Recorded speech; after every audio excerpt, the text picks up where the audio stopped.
Members of the RMT union are gathering outside the Department for Transport this morning in a protest linked to the ongoing Southern Rail strike. Union bosses have accused the government of blocking talks to end a dispute over the role of conductors, a claim ministers have denied. Let's get the very latest on this long-running saga. Reya is there for us and can give us what's going on. Reya.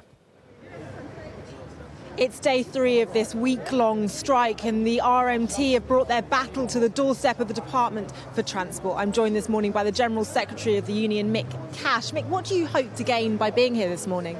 Well, we're in a situation where we know passengers and the public are sick and tired of the war of words between us and GTR over this dispute. We also know that all they want us to do is get round the negotiating table and solve these problems.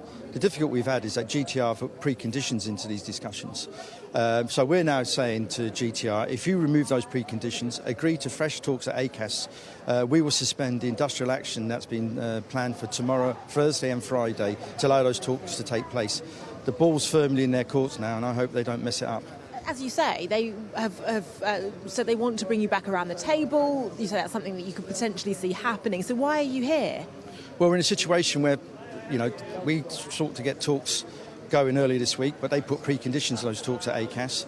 We're now saying remove those talks, those preconditions, and we'll get back into talking and see if we can resolve this dispute. The reason why we're in that situation where we're here today is to put pressure both on GTR and the government to support a fresh initiative to get around the table at ACAS to see if we can solve this dispute.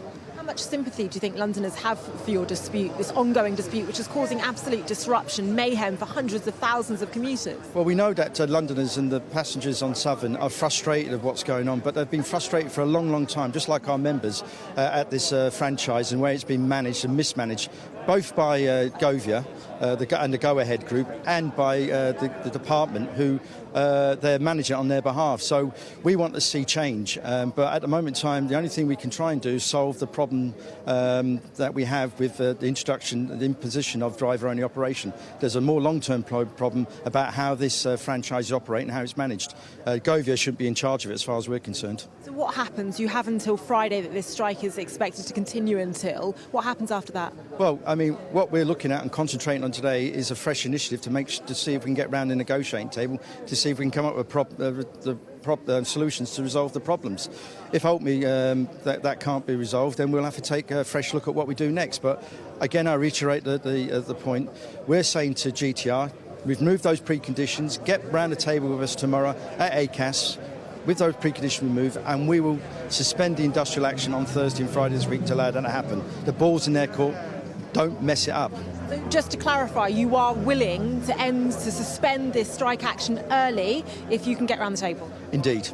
Thank you very much indeed for joining us. General Secretary of the RMT joining us outside the Department for Transport this morning, where day 3 of this industrial action rumbles on. Meanwhile, Chris Grayling, the Secretary of State, has told London Live News in a statement this morning that passengers on Southern Rail services are being made to suffer unnecessary inconvenience and disruption to their journeys because of the actions of RMT, who are holding them to ransom. It has to stop. Passengers on this route want a timetable they can rely on, but they also want more modern, spacious services. That's exactly what the train operator is trying to deliver, but it's being blocked by the RMT. Workers' jobs and salaries have been protected, but the RMT is still determined to stand in the way of progress. Meanwhile, this morning, as you've just heard, the General Secretary of the RMT saying he is willing to suspend this strike action early.